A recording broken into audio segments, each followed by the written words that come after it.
semuanya. Terima kasih atas waktu yang sudah diberikan kepada saya.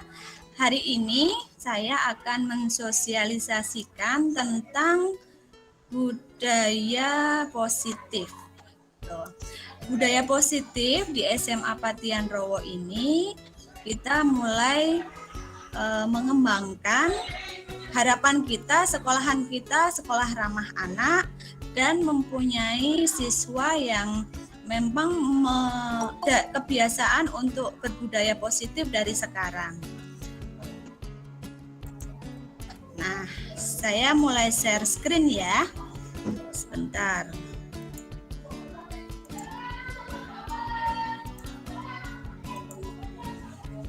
Siap. Oke. Bapak Ibu Siap. lihat untuk PPT-nya.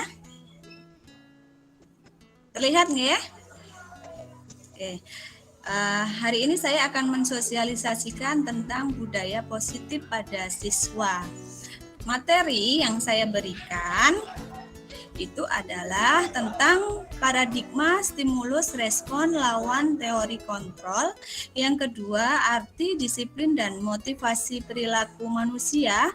Yang ketiga, perlu adanya keyakinan kelas, hukuman dan apa itu hukuman dan apa itu penghargaan. Yang keempat, 5 kebutuhan dasar manusia yang harus kita ketahui. Yang kelima, 5 posisi kontrol restitusi. Apa itu restitusi? Nanti kita akan bahas. Yang keenam itu segitiga restitusi. Nah, yang pertama kita akan bahas tentang perubahan paradigma.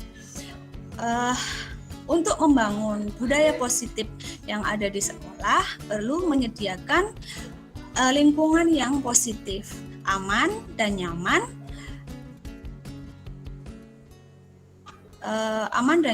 serta agar murid-murid kita mampu berpikir, bertindak, dan menciptakan dengan merdeka, mandiri, dan bertanggung jawab. Salah satu strategi yang perlu kita tinjau ulang adalah bentuk disiplin yang dijalankan selama ini di sekolahan kita. Pembahasan disiplin kali ini, kita akan meninjau tentang teori disiplin restitusi dari Gosen. Nah, menyamakan model berpikir kita tentang disiplin itu sendiri. Lazimnya disiplin dikaitkan dengan kontrol. Dalam hal ini, kontrol guru dalam menghadapi murid. Selanjutnya langsung ke konsep disiplin positif. Apa itu disiplin? Disiplin adalah sesuatu yang dilakukan seseorang pada orang lain untuk mendapatkan kepatuhan kita, cenderung menghubungkan kata disiplin dengan ketidaknyamanan. Dalam Ki Hajar Dewantara itu di mana ada kemerdekaan, di situ ada disiplin yang kuat.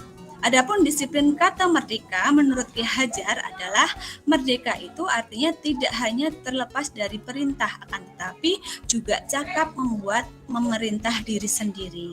Diharapkan nanti Bapak Ibu semua bisa memberikan kebebasan kepada anak didik kita dalam menyampaikan pendapat serta kenyamanan dalam di sekolahan kita sehingga anak tersebut bisa merdeka bahagia gitu. Selanjutnya yang kedua adalah 3 motivasi perilaku manusia. Nah, untuk menghindari ini 3 motivasi perilaku manusia. Yang pertama adalah untuk menghindari ketidaknyamanan atau hukuman. Biasanya murid kita menghindari ketidaknyamanan, biasanya contohnya mereka hadir tepat waktu. Anak yang mereka itu memang terlambat, pasti nanti dari pihak sekolah itu ada hukuman yang diberikan. Mungkin kita melihatnya suruh lari atau mungkin suruh bersih-bersih seperti itu. Yang kedua, untuk mendapatkan imbalan atau penghargaan dari orang lain. Ini biasanya mereka dapat peringkat ya, dapat peringkat. Setelah itu dapat peringkat, harapannya dia mendapatkan penghargaan, mungkin dari teman atau dari guru, seperti itu. Peringkat, misalkan contohnya mereka peringkat 1, berharap nanti mendapatkan sertifikat, seperti itu.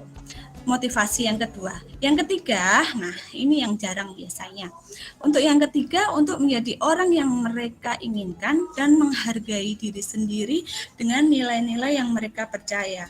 Jadi Bapak Ibu, yang ketiga ini mereka tanpa adanya penghargaan atau mungkin hukuman, dia bisa melaksanakan ini semua tanpa ada embel-embel aku nanti pengen dihargai. Jadi dia punya kalau memang dia ingin mencapai tujuan yang bagus ya harus dilaksanakan tanpa ada embel-embel aku pengen dihargai, aku ingin dipuji, seperti itu. Selanjutnya Bapak Ibu, yang ketiga adalah keyakinan kelas. Halo Bapak Ibu, masih mendengarkan? Halo Bapak Ibu, masih mendengarkan ya? Untuk keyakinan kelas, kelas di sini. Oke, terima kasih. Selanjutnya kita bahas tentang keyakinan kelas ya. Keyakinan kelas itu mungkin kalau di saat ini adalah peraturan kelas gitu ya. Apa bedanya keyakinan kelas dan peraturan kelas? Kalau peraturan kadang kita melanggar. Ya enggak Bapak Ibu? Nah, kalau keyakinan itu kita yakin bisa melaksanakan itu semua, dan keyakinan kelas ini diharapkan seluruh siswa itu bisa melaksanakan sesuai dengan kesepakatan yang telah mereka buat tanpa ada paksaan atau yakin mereka bisa melaksanakan itu semua. Tuh. Yang pertama itu setiap tindakan atau perilaku yang kita lakukan di dalam kelas dapat menentukan terciptanya sebuah lingkungan positif.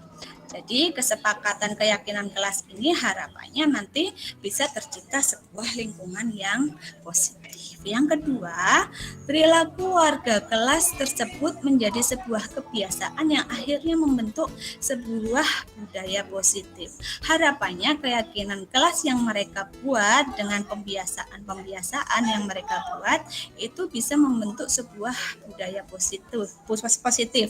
Contohnya, kita bikin kesepakatan kelas tentang bertanggung jawab membuang sampah gitu ya. Kita tahu, kita yakin membuang sampah itu pasti di tempat sampah gitu.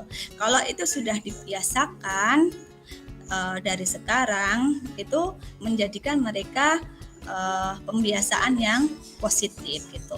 Yang ketiga, untuk terbentuknya budaya positif pertama-tama perlu diciptakan dan disepakati keyakinan tersebut. Jadi kalau bisa ketika di awal pembelajaran itu wali kelas itu mendampingi anak-anaknya dalam membuat keyakinan kelas ini. Harapannya bisa nanti selama pembelajaran atau mungkin selama di luar pembelajaran ketika istirahat, lingkungan tersebut menjadikan lingkungan yang positif dan lebih baik lagi. Oke, selanjutnya pembentukan keyakinan kelas. Nah, ketika kita membuat pembentukan keyakinan kelas, itu bersifat lebih abstrak Bapak Ibu daripada peraturan yang lebih rinci dan konkret. Keyakinan kelas berupa pernyataan-pernyataan universal, pernyataan keyakinan kelas senantiasa dibentuk dalam bentuk positif. Keyakinan kelas sebaiknya sesuatu yang dapat diterapkan di lingkungan tersebut. Semua warga hendak ikut berkontribusi dalam pembuatan keyakinan kelas lewat kegiatan curah pendapat. Jadi ketika mereka berkumpul bisa bermusyawarah dan curah pendapat dengan teman sekelasnya. Bersedia meninjau kembali keyakinan kelas dari waktu ke waktu. Jadi itu nanti bisa dievaluasi bersama. Terus atas kesadaran siswa dan tidak ada unsur paksaan dari guru. Jadi guru hanya mendampingi dan mengarahkan. Untuk selanjutnya kesepakatan itu biar dibuat oleh anak-anak tersebut. Nah, ini adalah contoh hasil keyakinan kelas. Bisa nanti Bapak Ibu tiru sebagai wali kelas, bisa ini hasilnya keyakinan kelas seperti ini. Jadi bekerja sama, menjaga kebersihan kelas, terus saling peduli, menghargai dan membantu sama lain, menjaga meletakkan barang sesuai tempatnya, atau mungkin aktif atau tepat waktu dalam setiap pembelajaran ya. Jadi ini contohnya. Selanjutnya, nah, yang keempat adalah ada 5 kebutuhan dasar manusia.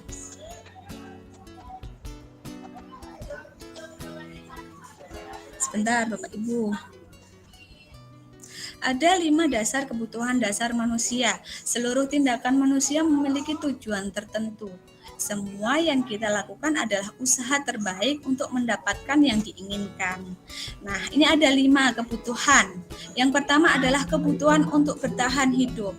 Contohnya, kadang kita melihat orang mencuri makanan itu untuk bertahan hidup seperti itu nggih. Yang kedua, cinta dan kasih sayang. Contohnya di sini kadang ada anak kita yang broken home seperti itu,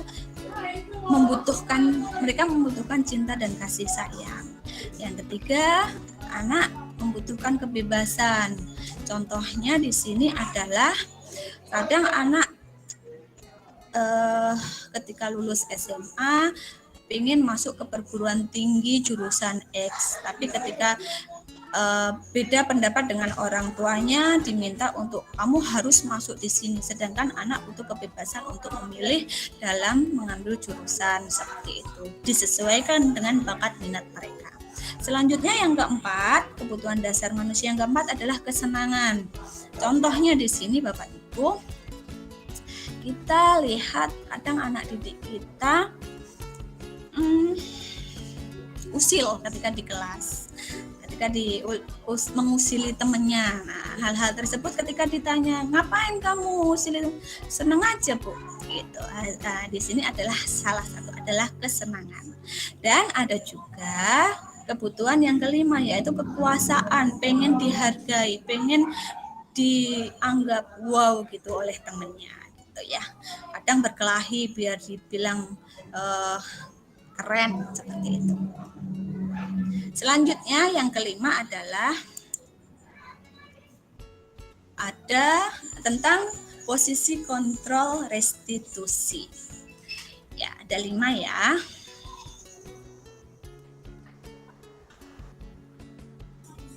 Oke, ada 5 posisi kontrol restitusi. Di sini yang pertama, kadang mungkin Bapak Ibu guru sudah sering melakukan kelima posisi kontrol ini. Yang pertama adalah penghukum, yang kedua adalah pembuat orang merasa bersalah, yang ketiga teman, yang keempat pemantau, yang kelima adalah manajer.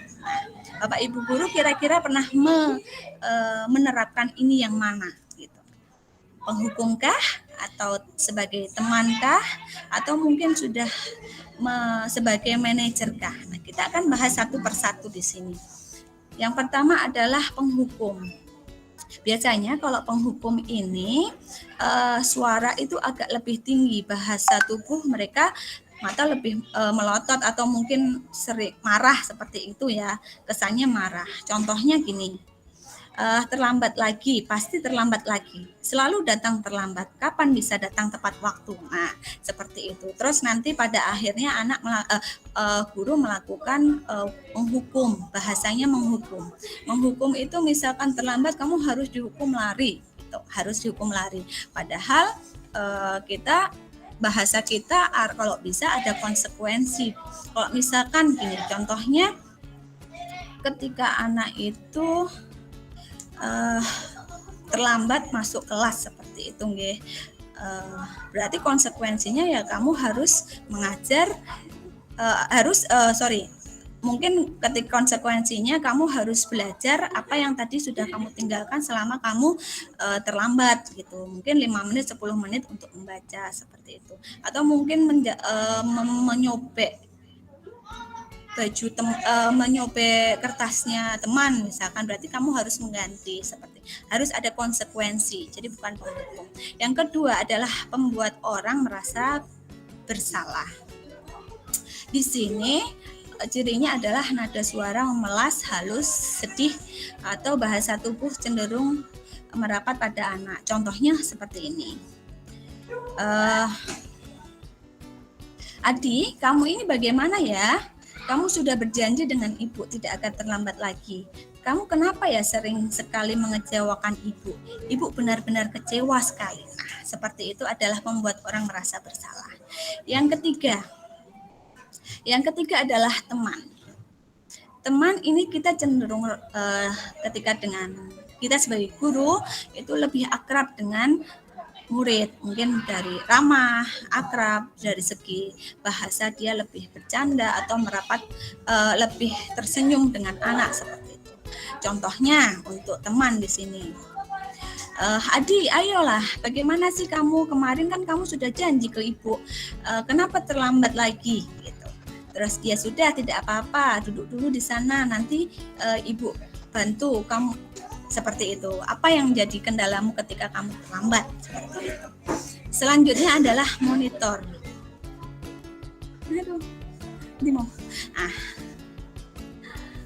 Nah, selanjutnya adalah monitor. Monitor di sini pemantau ya. Pemantau di sini cirinya adalah suara datar, bahasa tubuh yang formal. Contohnya, Adi, tahukah kamu ini jam berapa?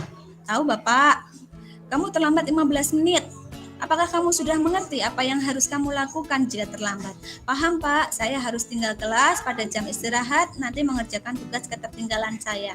Iya, benar. Nah, nanti harapannya kita sebagai guru itu bisa memantau apakah dia bertanggung jawab atau tidak. Selanjutnya adalah yang kelima, manajer. Manajer di sini cirinya adalah nada suara tulus, bahasa tubuh tidak kaku dan mendekat pada murid. Contohnya adalah, contoh manajer di sini adalah gini. Adi, apakah kamu mengetahui jam berapa sekolah dimulai? Jam 7, Bapak. Oh ya, berarti kamu terlambat. Kira-kira bagaimana kamu memperbaiki masalah ini? Saya bisa menanyakan pada teman saya, Bapak, untuk mengerjakan tugas yang tertinggal. Baik.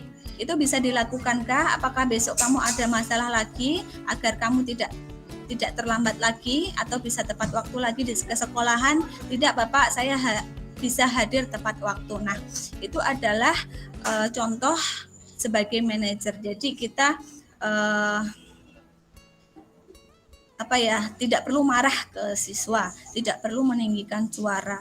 Terus mereka diajak untuk berpikir, bisa mempertanggungjawabkan apa yang menjadi kesalahan anak tersebut.